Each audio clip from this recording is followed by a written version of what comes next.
हाँ, तो class 8th के प्रिय स्टूडेंट, एनएनएमएस का एग्जाम की दृष्टि से भी महत्वपूर्ण है, आपके बोर्ड की दृष्टि से भी महत्वपूर्ण है। तो आज हम जो पाठ पढ़ेंगे वो है जनन अर्थात मानव में जनन।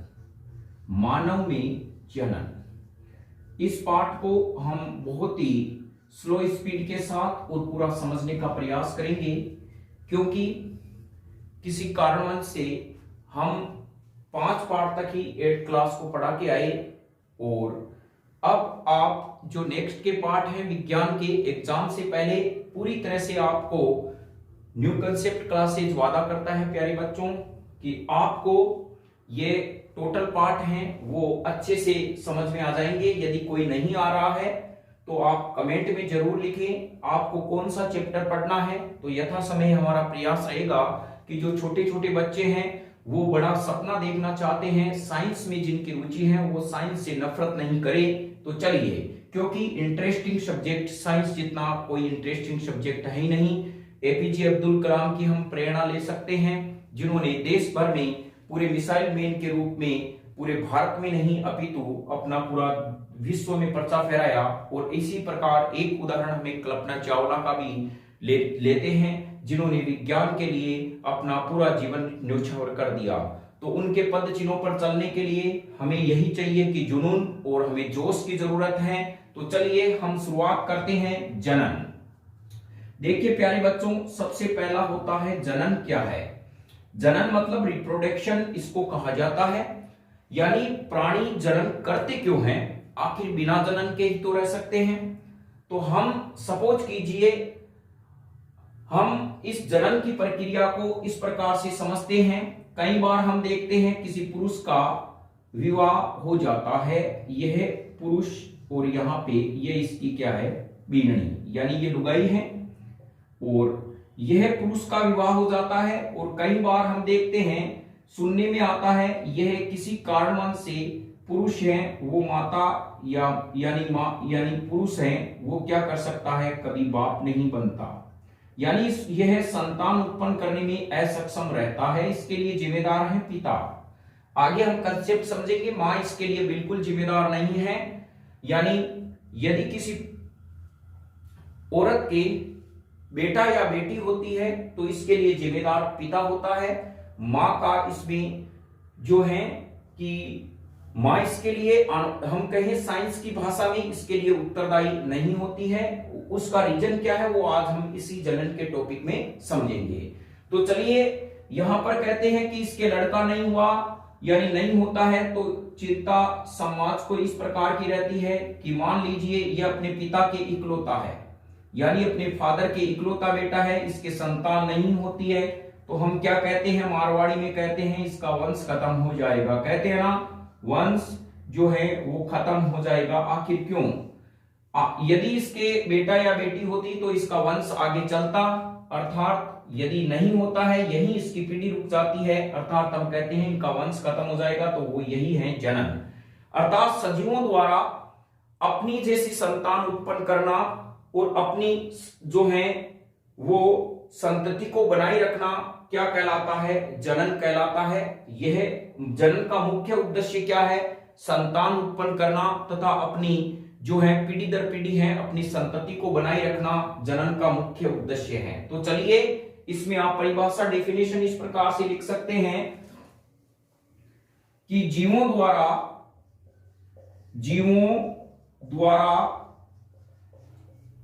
अपनी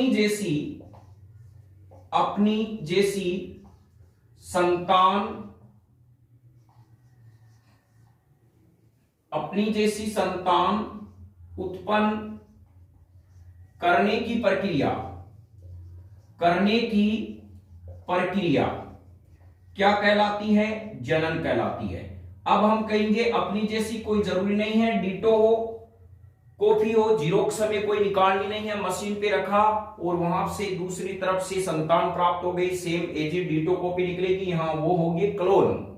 उनकी भी हम आगे चर्चा करेंगे।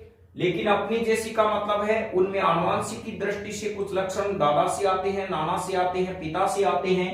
तो मानव के मानव होता है, तो जैसे बकरी है तो बकरी होगी ओबियसली, या बकरा भी हो सकता है, उसके गाय है तो उसके बछड़ा या जो बछड़ी है वो हो सकते हैं। तो जीवों द्वारा अपनी जैसी संतान उत्पन्न करने की प्रक्रिया क्या कहलाती है? जनन कहलाती है। और हम यहां पे कह सकते हैं जनन क्यों, जनन क्यों, आखिर जनन की आवश्यकता क्यों पड़ी? तो हम कह सकते हैं जीव अपनी संतति को बनाए रखना चाहता है, बनाए रखना चाहता है, इसीलिए वो जनन करता है। तो समझ गए, यानी अपनी पीढ़ी दर पीढ़ी अपनी संतति को बनाए रखना चाहता है, इसीलिए जनन करता है। यह भी ध्यान रखें, जीवों द्वारा संतान उत्पन्न करने की प्रक्रिया जनन कहलाती है, और अर्थात अपनी जैसी संतान उत्पन्न करने की प्रक्रिया जनन है। जीव अपनी संतति को बनाए रखना चाहता है, इसीलिए क्या करते हैं? जनन करते हैं। यह लाइन आपके समझ में आ गई होगी, इनको आप नोट्स में उतारते रहें बच्चों। और एनोनिमस में भी इनमें से प्रश्न आएगा, कौन सा आएगा उस पर हम फोकस करते रहेंगे। चलिए नेक्स्ट 8th क्लास का ये मैटर है। अब हम समझते हैं जनन के प्रकार। जनन के प्रकार हैं, इसके बारे में देखेंगे। तो हम कहेंगे जनन 2 प्रकार का होता है। 2 यानी जनन का, जो हम मानव में जनन की बात करते हैं तो यहां जनन का प्रकार यानी जीवों में जनन कर सकते हैं। चलिए यहां पर हम लिख सकते हैं जीवों में जनन। जीवों में जनन का पूरा कंसेप्ट क्लियर हो जाएगा। जनन है वो जीवों में जनन ही है। एक्चुअल में जो 8th क्लास में मैटर है, जनन का जो प्रकार है वो होता है 2 प्रकार से। इस प्रकार से आप एक बार चार्ट बना ले। एक होता है अलैंगिक जनन और दूसरा होता है लैंगिक जनन। अर्थात reproduction are 2 types, sexual reproduction और अनसेक्सुअल रिप्रोडक्शन। तो यह 2 प्रकार के होते हैं, अलैंगिक जनन और लैंगिक जनन। अब देखिए इनमें होता क्या है। अलैंगिक जनन की परिभाषा यहां से लिखनी है, ऐसा जनन जिसमें नर या मादा दोनों में से कोई एक भाग लेते हैं, या तो नर भाग लेगा या मादा भाग लेगा। और लैंगिक जनन में क्या होता है प्यारे बच्चों? ऐसा जनन जिसमें नर व मादा दोनों भाग लेते हैं उसे लैंगिक जनन कहा जाता है। तो पहले आपने यह देख लिया होगा, अलैंगिक जनन और लैंगिक जनन है वो जनन के क्या है? प्रकार हैं। चलिए अब हम इनके बारे में डिस्कस से समझते हैं। बहुत ही इंटरेस्टिंग टॉपिक है ये। तो पहला जो हमारे पास में है अलैंगिक जनन।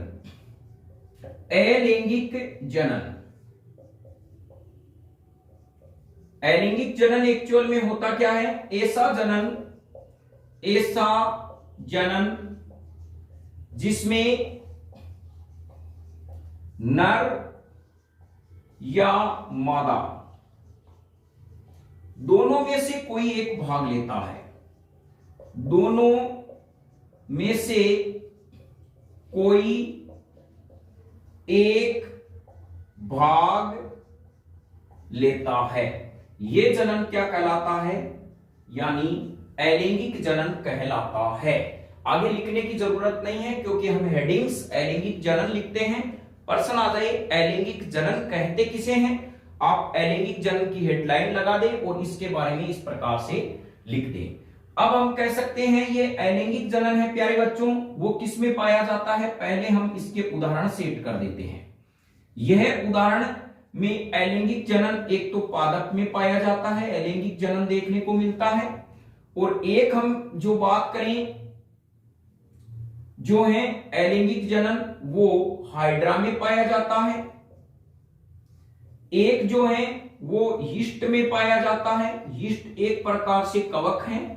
और एक जो अलैंगिक जनन है वो पाया जाता है यहां पर हाइड्रा, यीस्ट और अमीबा।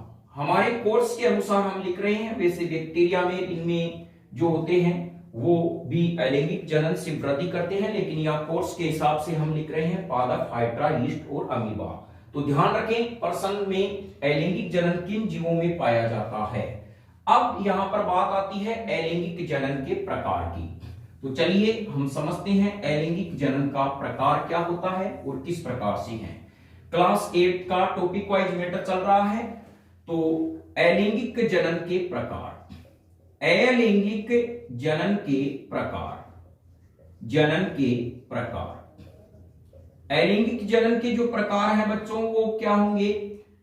एक तो होगा मुकुलन, मुकुलन अर्थात बिल्डिंग के द्वारा।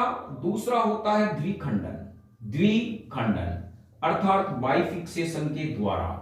यह दो प्रकार के अलैंगिक जनन होते हैं। पहला मुकुलन होता है, दूसरा द्विखंडन अलैंगिक जनन होता है। ये किन में होता है वो हम समझते हैं। तो पहले आपने यह लिख लिया होगा अलैंगिक जनन के प्रकार। चलिए अब हम नेक्स्ट टॉपिक के बारे में लिखते हैं, मुकुलन। जो मुकुलन है वो एक्चुअल में होता क्या है, यानी जीवों के शरीर में, जीवों के शरीर में पाई जाने वाली उभारनुमा संरचना, उभारनुमा संरचना मुकुलन कहलाती है। मुकुल कहलाती है। क्या कहलाती है? मुकुल कहलाती है, कहलाती है। देखिए यहां हम समझने का प्रयास करते हैं। जो जीव निम्न वर्ग के होते हैं उनमें इस प्रकार से मान लीजिए, यह हम बात करते हैं हाइड्रा की। तो ये इस प्रकार से क्या होता है, ये हाइड्रा होता है। इस हाइड्रा में क्या होगा प्यारे बच्चों, यहां पर एक मुकुलन बनेगा, छोटा उभार बनेगा। उभार कैसा होता है अभी हम समझाते हैं।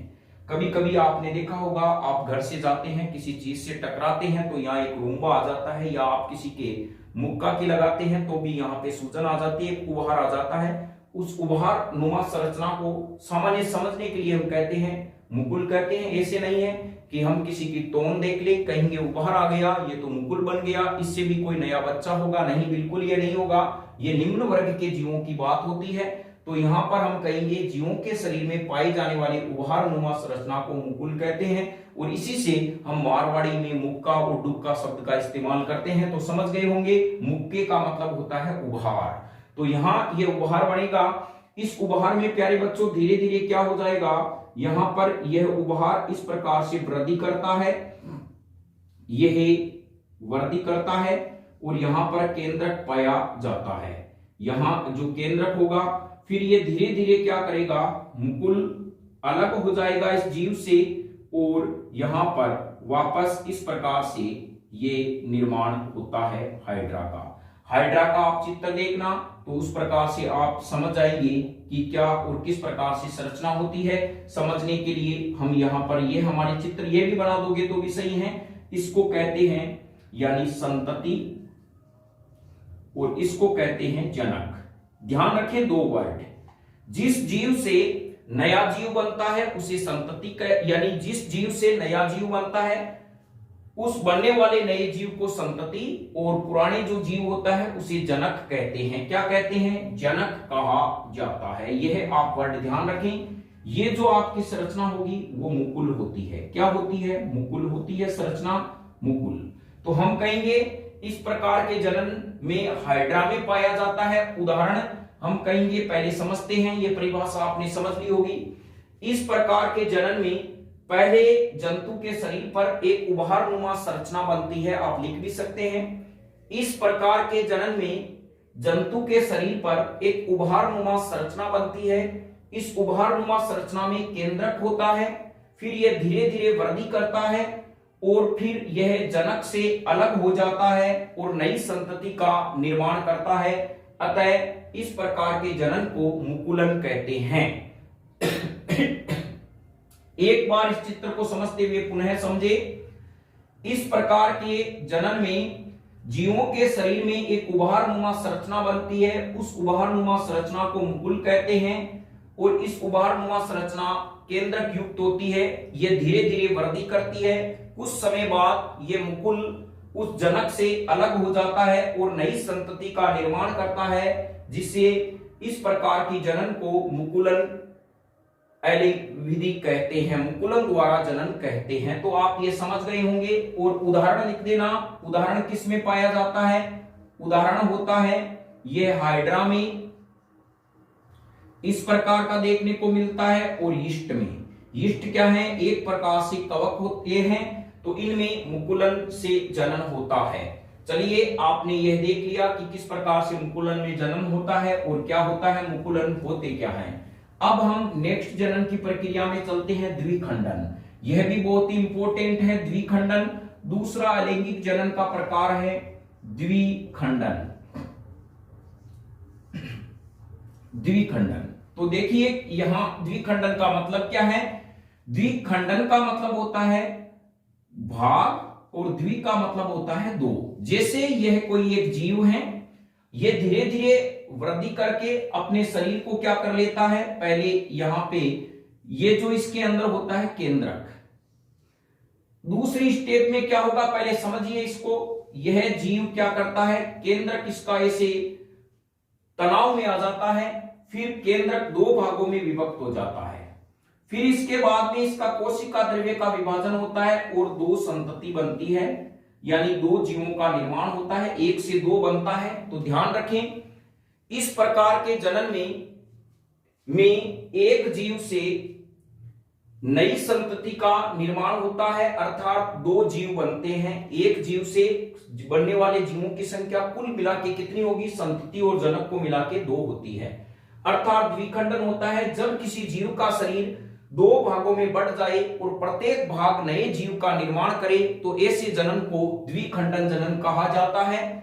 यह जनन किस में पाया जाता है, अमीबा में पाया जाता है। तो चलिए हम इसकी विशेषता लिखते हैं क्या होता है। और एक बात ध्यान रखना, इस प्रकार के जनन में सबसे पहले केंद्रक का विभाजन होता है, उसके बाद कोशिका द्रव्य का विभाजन होता है। यह बहुत ही महत्वपूर्ण है। द्विखंडन जनन में सबसे पहले केंद्रक विभाजित होगा, उसके बाद में कोशिका द्रव्य का विभाजन होगा। तो चलिए इसको लिखते हैं और अमीबा का चित्र भी बनाते हैं, किस प्रकार से अमीबा होता है। द्विखंडन ऐसा जनन, ऐसा अलैंगिक जनन, अलैंगिक जनन जिसमें जीवों का शरीर, जीव का शरीर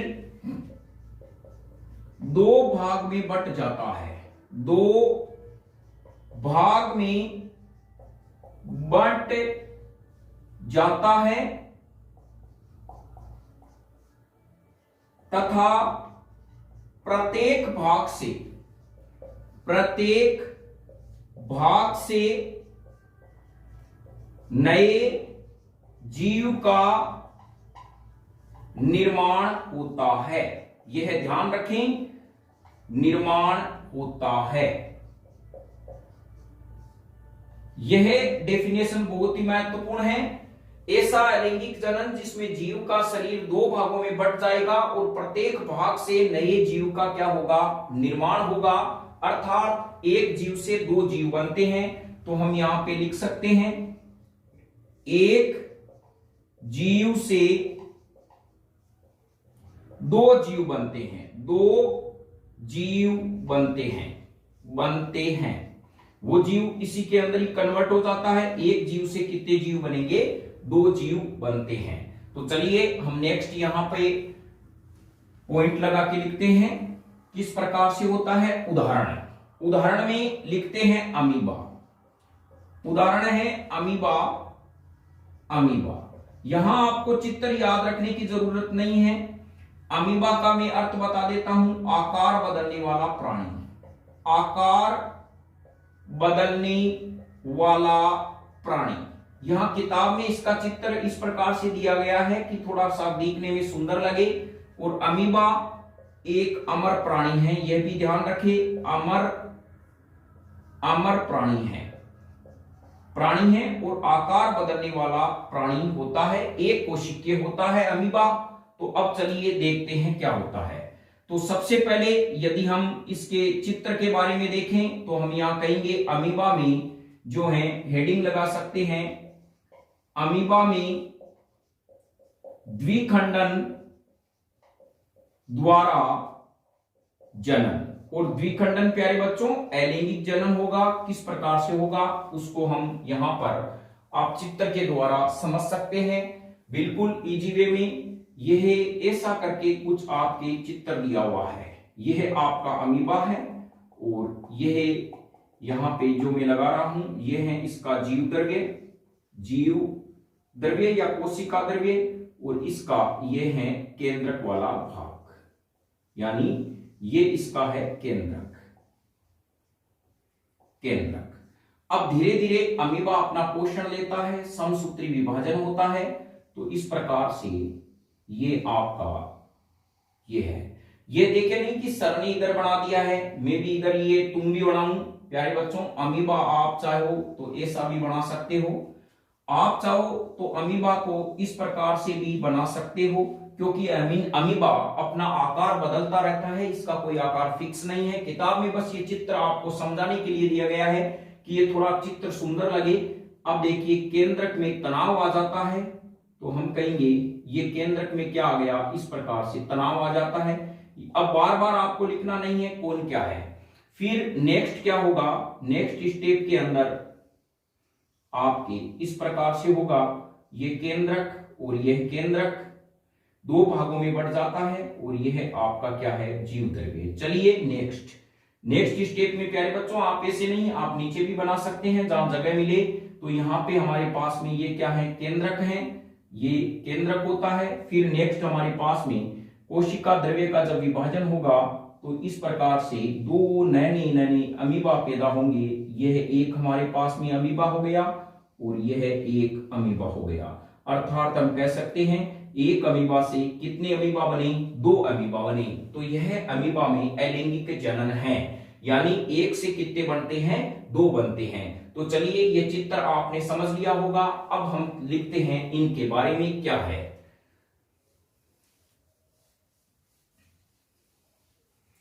अमीबा में फिर लिखे नेक्स्ट जनन प्रक्रिया किस प्रकार है, यानी जनन दो चरणों में होता है, दो चरणों में होता है। दो चरण कौन से हैं, नंबर एक प्रथम केंद्रक का विभाजन। सर्वप्रथम जो है केंद्रक का विभाजन, बस इतना सा का आपको लिखना है अमीबा में। दूसरा जो हम कहेंगे कोशिका द्रव्य का विभाजन। कोशिका द्रव्य या हम इसको जीव द्रव्य भी कहते हैं, इंग्लिश में इसको साइटोप्लाज्म कहते हैं। जीव द्रव्य का विभाजन और तीसरी स्टेप में ये दो मेन चरण होते हैं, हम कहेंगे दो अमीबा का, यानी दो अमीबा का निर्माण। यह आपको लिखना नहीं पड़ेगा, अमीबा का निर्माण, जिससे ये तीन चरण हैं। आप ज्यादा इसे थ्योरी में नहीं लिखे। अमीबा में सर्वप्रथम केंद्रक का विभाजन होता है, फिर कोशिका द्रव्य का विभाजन होता है, तो लास्ट में हम कह सकते हैं दो अमीबा बनते हैं। एक्चुअल में दो ही चरणों में ये होते हैं, पहले इसका केंद्रक का विभाजन होगा, फिर कोशिका द्रव्य का विभाजन होगा, जिससे दो अमीबा बन जाएंगे। ये इतनी सी का आपको लाइन लिखनी है, चित्र बनाना है और उसके बारे में बताना है। तो चलिए आपने जो है द्विखंडन द्वारा जनन भी आपने पढ़ लिया। अब आपको एक नोट लगा के यह लिखना है अलैंगिक जनन हमें हमेशा समसूत्री विभाजन होता है। तो यह जब आपका चैप्टर आएगा उसमें हम पढ़ेंगे। नोट लगा के ये ध्यान रखना प्यारे बच्चों, अलैंगिक जनन में केवल समसूत्री विभाजन होता है, समसूत्री विभाजन होता है। चलिए हम इसको अभी थोड़ा सा आपका कंसेप्ट क्लियर करा देते हैं। ऐसा विभाजन जिसमें गुणसूत्रों की संख्या जनक के गुणसूत्रों के समान होती है उसे समसूत्री विभाजन कहा जाता है, यानी गुणसूत्रों की संख्या समान रहती है। इसमें प्रोफेज, मेटाफेज, एनाफेज और टीलोफेज अवस्थाएं होती है। और लेकिन अर्धसूत्री विभाजन में गुणसूत्रों की संख्या जनक को से पुत्री संतति में आधी रह जाती है, इसलिए अर्धसूत्री विभाजन कहते हैं। वो दो प्रकार का होता है, अर्धसूत्री फर्स्ट, अर्धसूत्री सेकंड। लेकिन उसकी प्रोफेज अवस्था बहुत बड़ी होती है, लेप्टोटीन, जाइगोटीन, पेकाइटीन, डिप्लोटीन, डाइकाइनेसिस। चिंता मत करिए, जैसे ही ये टॉपिक आएगा हम आपको क्लियर कराने का प्रयास करेंगे। अलैंगिक जनन में केवल समसूत्री विभाजन होता है, जिनसे संतति अपने जनक के समान होती है, जनक के 100% आकार की है, वह आनुवांशिक रूप से समान होती है। यह ध्यान रखें, समान होती है, यानी जो अलैंगिक जनन से जो जीव बनेगा वो अपने बिल्कुल डिट्टो कॉपी होगा, जीरोक्स होगा, अपने माता पिता के समान होगा, क्योंकि इसमें केवल अलैंगिक जनन है। तो आकार की दृष्टि से और आनुवांशिक रूप से भी क्या होते हैं, समान होते हैं। संतान जो बनती है, संतान जनक जिस पैतृक से उसका निर्माण होता है, तो यह भी आप इस फैक्ट अलैंगिक जनन में लिख सकते हैं। चलिए अब हम नेक्स्ट जो लाइन है वो अध्ययन करते हैं लैंगिक जनन के बारे में। लैंगिक जनन क्या है और किस प्रकार से